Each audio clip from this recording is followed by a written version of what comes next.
Hello, I am Jody Wolf. You are watching EXPOZ, February 7, 2011, 1:23 a.m. in Birmingham, Alabama.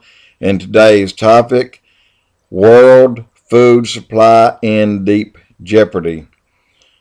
Today we have 6.5 billion people on Earth, and in 2015 that number will increase to 9 billion. This will increase a food production of 70%, so we require an increase. In America and industrialized nations, we spend about 20% of our money on food. The third world countries spend 80% of their income on foods.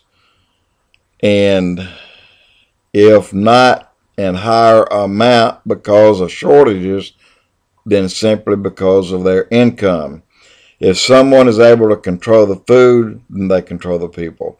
Every day, 1 billion people go to bed hungry every night.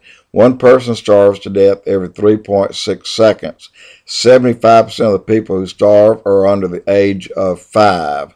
50% of the world population, like I said, lives on $2 a day. In Europe, in the last 6 months, wheat alone has risen 57%, rice 45%, sugar 55%. All this recently. You can see how just a small disruption in food production or distribution can have life-threatening global consequences for the people living in poverty. And that again is 50% of the people on Earth on less than $2 a day. And it's really difficult to buy a surplus of food with that much money. Recently, a new strain of wheat fungus called UG99 could reduce the crop by as much as 80%. It is called stem rust. And it has been found so far in every country. And remember in the Bible in Revelation it says an entire day's wage for a loaf of bread. If someone controls the food, they'll control the world. No beans about it. So let me tell you a couple of things other than, I'll tell you what, let me go ahead and tell you these things about the Middle East right now, and you're aware of them. In addition, some 9 Middle East countries have began what was supposed to be simple marches and protests have been pushed aside, and Muslim Islamic radicals have taken their place. They have took their peaceful march and protest and turned it into revolutions. Exactly what they did, overthrowing their governments, and are pushing the current leaders out and replacing these countries with a more hardline, anti-Israel, anti-America leader. Now think for a moment. Already these places are having food shortages. 3 days is all it took. They're calming down and going home to try to find some food. These proposed peaceful demonstrations were to protest higher food prices in the first place. And you remember Iran, when they kicked out the Shah of Iran and took in Ayatollah. The Shah stood by Israel. The Ayatollah hates Israel. They want them dead. So make note, every country who did this government or who had governments in place who had peace treaties with Israel, they're leaving. I'll say in a month, before this month is over, Israel will not have an ally in the ring of fire. They will be the center of it. And also under the radar, earthquakes have increased by a tremendous amount, and they're bigger. In 1.5 years, they've had the biggest since we've been keeping records, except for one, which was in Alaska in 1909, I think.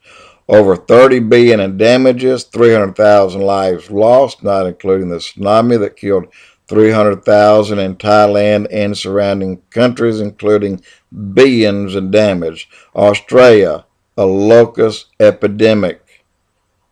And on top of that, they had the worst flood in 100 years recently, and then a hurricane on top of that.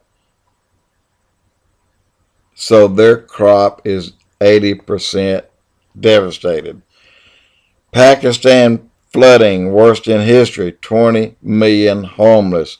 The Amazon River Basin in South America, the driest in 50 years.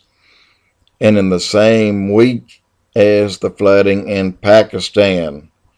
Russia, devastating drought destroyed wheat crops and led to major wildfires that led to a ban on all wheat exports. These are but a few, people. Now, this one will affect the world. The bees. You've heard it. I know you've talked about it. You've been aware of it. They're going away, and I've noticed it now for over 3 years, in what is called a colony collapse disorder. It is circling the globe like a wildfire. I will tell you that 1/3 of all the food on earth has been and will continue to fail because of non-producing crops, because they're not being pollinated.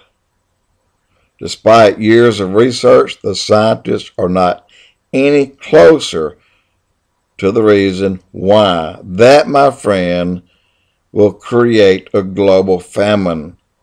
I have several blogs under EXPOZ going back 2 years almost, and I'm talking about it back then, and I'm just hearing about it today.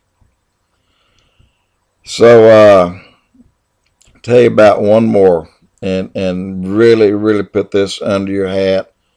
Don't let it stay there, just remember it.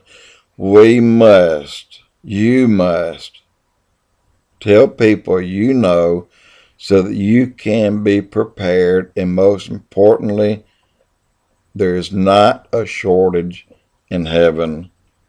With prayer, God will see you through it all with plenty.